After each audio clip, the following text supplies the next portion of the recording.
માળખું નેક્સ્ટ જોઈશું નીતિ આયોગનું માળખું. તો માળખું કંઈક આ પ્રકારનું છે. નીતિ આયોગનું માળખું અથવા તો નીતિ આયોગનું બંધારણ કેમનું થતું હોય છે.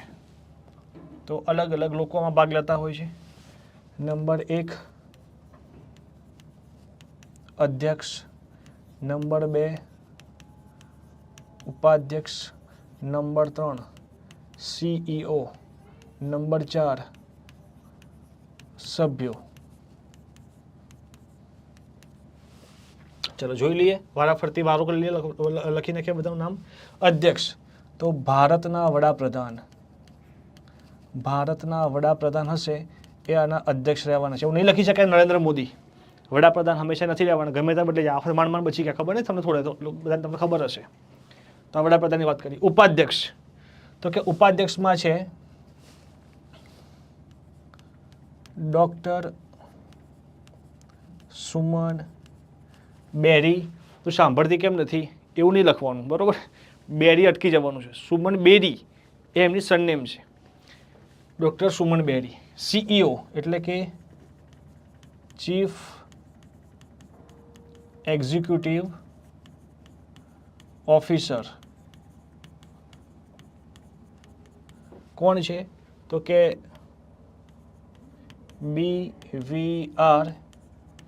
BVR સુબ્રમણ્યમ. આ એના ચીફ એક્ઝિક્યુટિવ ઓફિસર છે. સભ્યો તો કે નીચે મુજબ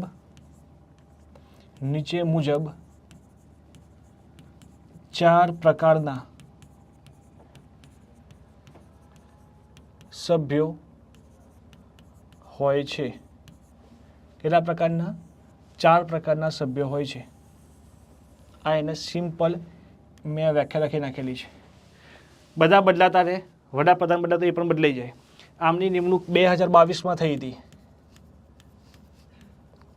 અને આમની નિમણૂક 2023માં થઈ હતી. આના પહેલાં બીજા કોઈ વ્યક્તિ હતા, બીજા આગળ કોણ હતા યાદ નથી રાખવાનું, હાલ કોણ છે યાદ રાખો.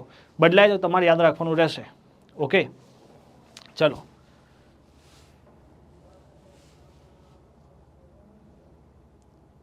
ઓકે, હવે 4 સભ્યો, અલગ અલગ પ્રકારના 4 સભ્યો છે. કયા કયા છે લખીએ આપણે.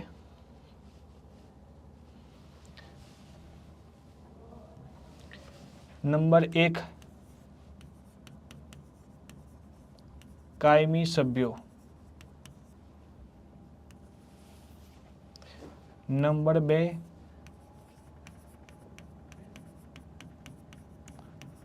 પૂર્ણકાલીન સભ્યો. આને ઇંગ્લિશમાં કહેવાય પરમાનન્ટ મેમ્બર્સ. આને કહેવાય ફૂલ ટાઈમ મેમ્બર્સ. નંબર 3 હોદ્દાની રૂએ સભ્યો, જેને ઇંગ્લિશમાં કહેવાય એક્સ ઓફિશિયો મેમ્બર્સ. નંબર 4 વિશેષ આમંત્રિત સભ્યો, જેને કહેવાય સ્પેશિયલ ઇન્વિટીસ.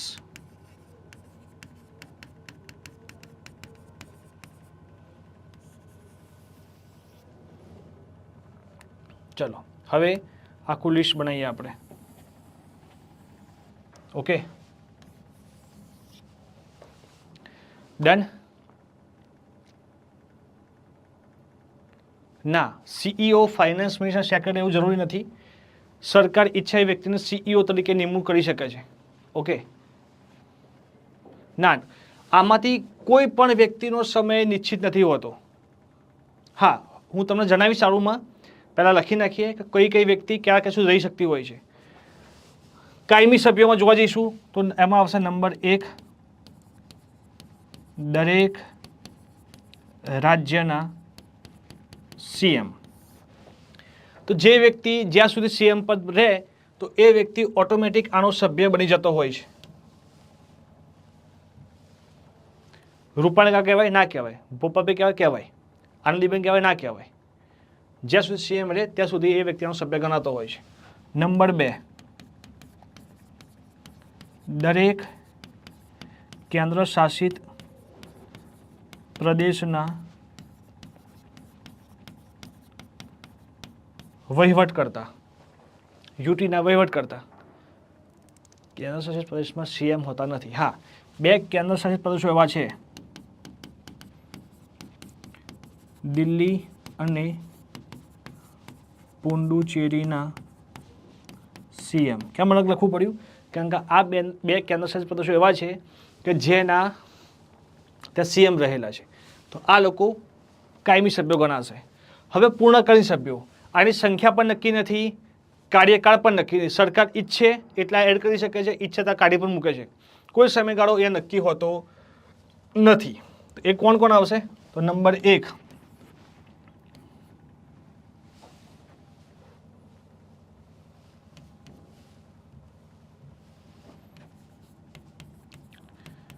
પ્રોફેસર રમેશચંદ, જે પોતે કોણ છે? કૃષિ નિષ્ણાત છે. આ રમેશચંદ નામ છે ને અત્યારે હાલ રક્તકણોમાં ઉતારી દેજો. આ રમેશચંદ છેક સુધી આપણો પીછો કરશે. ઘણી બધી જગ્યાએ રમેશચંદનું નામ આવશે, ફુગાવામાં, ગરીબીમાં, બેરોજગારીમાં, બધી જગ્યાએ આ કૃષિ ક્ષેત્રમાં રમેશચંદ નામ આવશે ને આવશે જ. નંબર 2, ડૉક્ટર વિનોદ પોલ,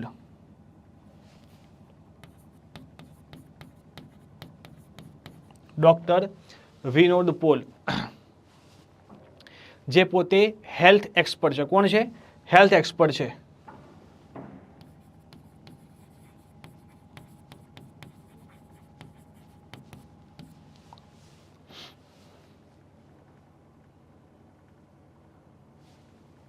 જૂના વિદ્યાર્થી મિત્રોની ભાવનાઓ કૂદી કૂદીને બાળાવી દે છે.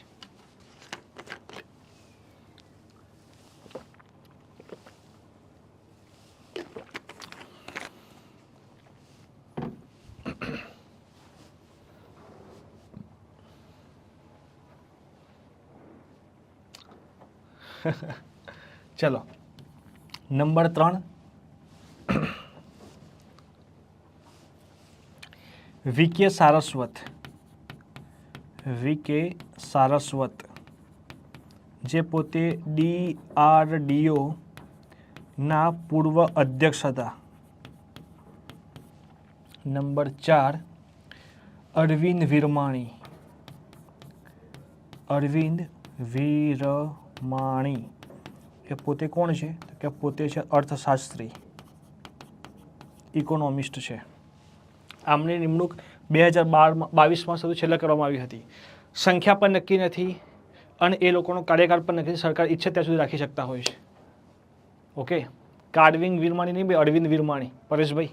ઓકે, હોદ્દાની રોજ સભ્યો, તો કે જેટલા લોકો, હું 4 હોદ્દા લખી રહ્યો છું, એ 4 હોદ્દા પર જેટલા લોકો આવશે એ ઓટોમેટિક હોદ્દાની રૂએ આના સભ્ય બની જશે. નંબર 1, નાણામંત્રી. નંબર 2, ગૃહમંત્રી. નંબર 3, રક્ષા મંત્રી. નંબર 4, કૃષિ મંત્રી. માસી, કાકા, મામા, ફુવા, ફૂઈ, ફાવા, જે પણ આ હોદ્દા પર આવે એ ઓટોમેટિક હોદ્દાની રૂએ આનો સભ્ય બની જાય. એટલે એને કહેવાય હોદ્દા. મિલિયન 6000 હવે તેના 5 ફાળો રહેલું છે. Champion portal 59 minutes.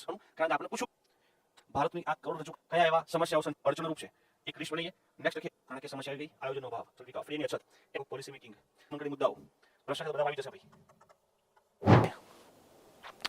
આપણા બધાનો ગમતો ઇન્ડેક્સ જેનું નામ છે વર્લ્ડ હેપીનેસ રિપોર્ટ, વિશ્વ ખુશાલી અહેવાલ. એના પર નાની એક સારી ચુસ્કી લઈ લઉં.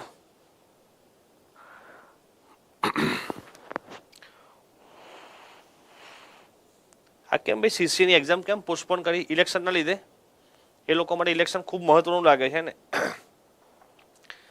ખબર હતી કે ઇલેક્શન આવવાનું છે તો શેડ્યુલ એ પ્રમાણે બનાવે ને છોકરાઓનું ખોટું. જોકે ઘણા છોકરાઓ ખુશ પણ થયા હશે કે સર હમણાં તૈયારીનો સમય વધુ મળી ગયો. અને ઘણા લોકો થોડા નાસીપાસ પણ થયા હશે બિચારા.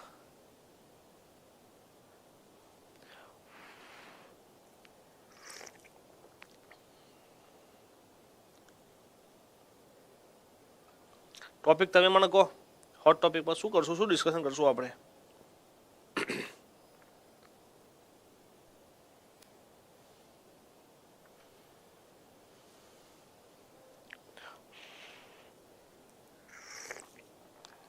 ટોપિકમાં થોડું મોટિવેશન જેવી કંઈક વસ્તુ છે કે શીખવાની કોઈ ઉંમર નથી હોતી. ચા પૂરું થતાં લગભગ 2 મિનિટ જેવું થશે. તમને કહી દઉં, કોઈ પણ વસ્તુ શીખવા માટેની ઉંમર નથી હોતી. મારી ડોટરનું એક સ્પોર્ટ્સમાં લઈ જાઉં છું ઘણી વાર, મને સમય મળે ત્યારે સાંજે છૂટીનો જો સમય મળે તોની વાત છે. તો ત્યાં એક દાદી આવે છે.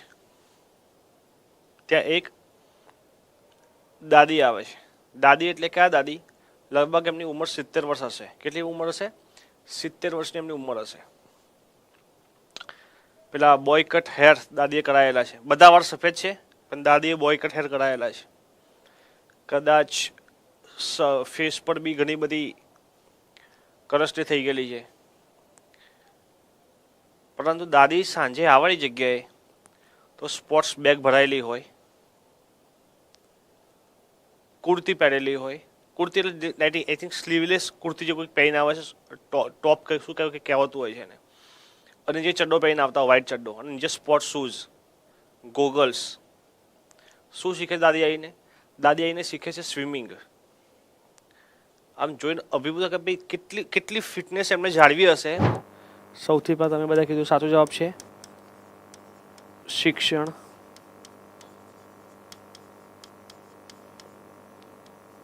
આરોગ્ય,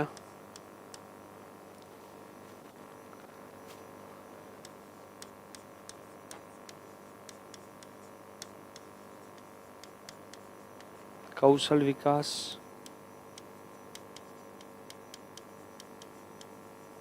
નાણાકીય સમાવેશન,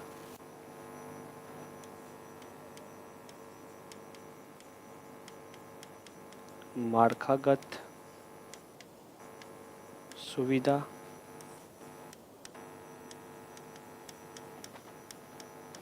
કૃષિ અને જળ વ્યવસ્થાપન. 1, 2, 3, 4, 5 અને 6 આ 6 ક્ષેત્રોમાં કોઈ પણ પ્રદેશ, કોઈ પણ તાલુકો, રાજ્ય પછાત હોય તો એની પસંદગી એસ્પાયરેશનલ તરીકે કરવામાં આવતી હોય છે. એસ્પાયરેશનલ તરીકે પસંદગી થાય તો એને વધારે ફંડિંગ મળે, એમાં તમે સુધારો લાવો તો તમને વધુ ફંડિંગ મળે અને એ જિલ્લો આ 6 ક્ષેત્રોમાંથી ધીમે ધીમે બહાર આવી જાય. શિક્ષણ, આરોગ્ય, કૌશલ વિકાસ, માળખાગત સુવિધા એટલે કે રસ્તા, ડેમ, ઇમારતો બનાવી એની વાત છે. કૃષિ જળ વ્યવસ્થાપન આપણને આવડી જાય. પણ નાણાકીય સમાવેશન એટલે શું? આના પહેલાં હું તમને ભણાઈ ચૂકેલો છું એટલે પૂછું છું, બાકી ના પૂછતો તમને. What do you mean by નાણાકીય સમાવેશન? જૂના લોકો પણ બોલજો. આજે તમે એકબીજાની કોમેન્ટ નહીં જોઈ શકતા તો વાંધો નહીં આવે. નાણાકીય સમાવેશન આપણે કોને કહીશું? બોલો ફટોફટ કોમેન્ટમાં મને જણાવો. ચલો.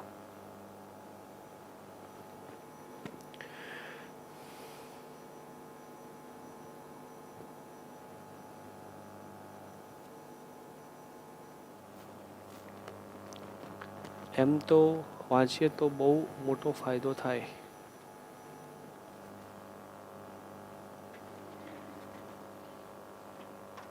વિનિવેશીકરણ, આઈ થિંક ક્યાંથી વિનિવેશીકરણ આવે? શુભમભાઈ, તમે રિવિઝન નથી કરતા બી નક્કી થઈ ગયું.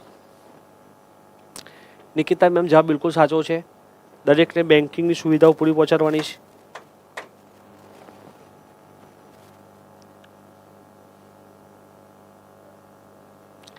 ભાવિકા મેડમ, તમારો જવાબ તો ખોટો પડવો જ ના જોઈએ. તમે જવાબ ખોટો લખી રહ્યા છો.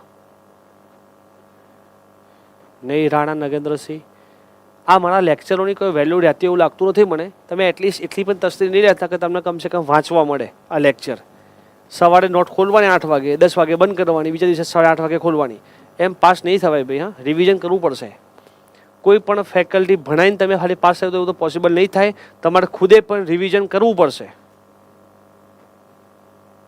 યસ દક્ષભાઈ, નાણાકીય સમાવેશન હું તમને હવે યાદ કરાવડાવું બધાને કે મેં તમને ક્યાં ભણાવ્યું હતું, તો ઓટોમેટિક કદાચ તમને યાદ આવી જશે. જ્યારે મેં ચલાવ્યું હતું કે બેંકોનું રાષ્ટ્રીયકરણ કર્યું હતું 1969માં ઇન્દિરા ગાંધી વડે, 14 બેંકોનું. એ જ ઇન્દિરા ગાંધીએ 1980માં બીજી 6 બેંકોનું રાષ્ટ્રીયકરણ કર્યું હતું. તો બેંકોનું રાષ્ટ્રીયકરણ કેમ કરવું, છેવાડાના માનવી સુધી બેંકોની શાખાઓ જાય, લોકોના બેંકોનો વ્યવહાર વિશે ખબર પડે, what is passbook, chequebook, ATM, debit card, credit card. એના માટે જે પ્રક્રિયા હાથ ધરવામાં આવે એને કહેવાય નાણાકીય સમાવેશન. ઇંગ્લિશમાં કહેવાય ફાઇનાન્શિયલ ઇન્ક્લુઝન, કે લોકોના બેંકના વ્યવહારો વિશે ડિટેલમાં જાણ કરવી, એ લોકોને અવેર કરવા, એમને બેંકના વ્યવહાર સાથે સામેલ કરવા. લગભગ 15 લોકોએ જવાબ આપ્યા, એમાંથી પણ 5 લોકોના જવાબ જ સાચા હતા. ધેટ મીન્સ કે મારી ભણાવવામાં ભૂલ છે અથવા તમારે સમજવામાં ભૂલ છે, અથવા તો તમે રિવિઝન કરતા નથી, એનો મિનિંગ એવો પણ થઈ શકે.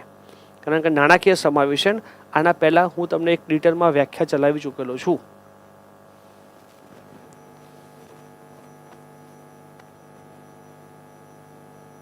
જો હું તમને ચોખ્ખું કહીશ કે દરેક જગ્યાએ કોમ્પિટિશન છે. જેવી તમારા વચ્ચે કોમ્પિટિશન છે, એવી જ આ બધી ગાંધીનગરમાં એકેડેમીઓ વિશે વચ્ચે પણ કોમ્પિટિશન છે.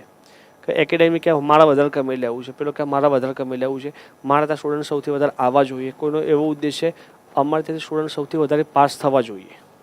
ઓકે, ઘણી બધી એકેડેમીના હું રોજ વિડીયો જોતો હોઉં છું જસ્ટ ખાલી જોવા માટે. તો એક બે એકેડેમી તો એવું કહેતી હતી કે ભાઈ તમારે મેઇન્સ પાસ કરવી હોય તો અમારા સિવાય તમારો બીજો કોઈ ઓપ્શન છે જ નહીં, તમારે અમારી પાસે જ આવવું પડશે. એટલું અભિમાન ઘણા લોકોનું હોય છે કે ભાઈ એ લોકો કરાવે એ જોરદાર, બાકી બધા તો ખાલી બધા બિઝનેસ કરે છે. હું તમને કોઈ જગ્યાએ ભરમાવતો નથી, કોઈના વિરોધમાં નથી બોલતો, પણ ખાલી એટલું કહીશ કે કોઈ પણ જગ્યાએ ફક્ત ફેકલ્ટી એકલા ઉપર ડિપેન્ડ ના રહેતા. એ હું હોઉં, બીજા કોઈ હોય, બીજી કોઈ એકેડેમી હોય, વોટ એવર જે પણ હોય, ફેકલ્ટી એનું 100% આપશે.